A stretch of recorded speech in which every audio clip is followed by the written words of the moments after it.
Every detective knows the first rule: never get involved. But what happens when the one person you're supposed to mistrust is the only one you can't let go? My case was a stolen diamond. She was the prime suspect. But the moment I saw her, the case became about something else entirely. It was no longer about truth or lies.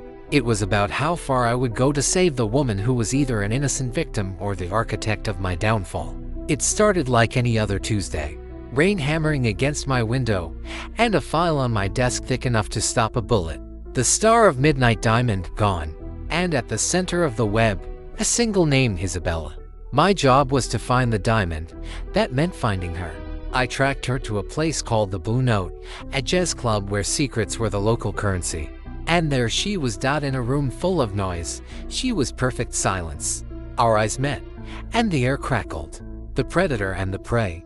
But I wasn't sure who was who. The chase began. I was her shadow, following her through foggy streets and rain-swept alleys. But the more I watched, the less it felt like an investigation. It felt like a conversation without words. A shared glance in a dusty bookstore. She knew I was there, and she was leaving a trail, not of a thief, but of a storyteller. Cryptic notes left in library books, a flower on my car's windshield. I was falling, and I knew it. Duty was a fading line in the sand, and I was stepping right over it. Then, the breakthrough, a witness statement, a security key. It all pointed to her. The case was closed, but it felt wrong. Too easy. It was a frame job, and the ink was still wet. As the first pieced it together, I realized the clues she'd been leaving me weren't for the diamond. They were a map, a cry for help. She wasn't the criminal, she was the next victim.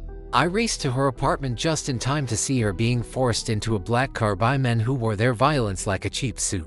The syndicate she'd been trying to escape had finally caught up. I followed them to the docks, where the air was thick with salt and desperation.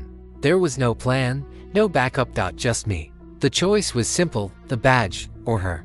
In the end, it was never really a choice. I created a diversion. In the chaos that followed, the syndicate turned on itself, and the real thieves were exposed. I found Isabella by the water's edge. We didn't say a word.